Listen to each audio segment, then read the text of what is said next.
Hey everyone, welcome to our YouTube channel Ankit Career Academy. The target for this YouTube channel is to solve 8 lakh math problems, and don't forget to like, share and subscribe. So the question at hand is d by dx of log of x to the base 2. So first of all, what we are going to do is we are going to use a base change property. So log of a to the base b can be written as 1 divided by log of a to the base b. So using this property, let's transform this particular question and change in terms of x.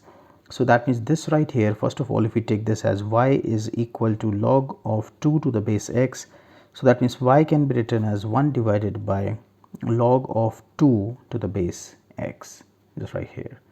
So now what we are going to do is we are going to take the value of u as equal to log of 2 to the base x.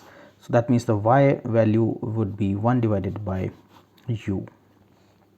Now after this, let us calculate the value of dy by du. So the value of dy by du would be equal to minus of 1 divided by u square, and similarly the value of du by dx, which is this one, this would be 1 divided by x log of 2 to the base e.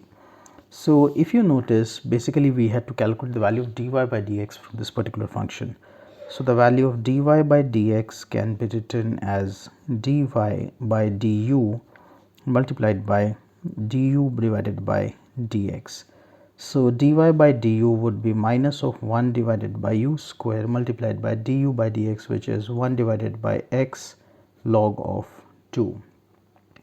So in this case, the value of u is log of x to the base 2. So this is equal to minus of 1 divided by log to the base x whole square multiplied by 1 divided by x log of 2. So this right here is the final answer that we were looking for. So I hope that this video was informative enough, and for more such videos, don't forget to subscribe to our YouTube channel. Thank you so much for watching.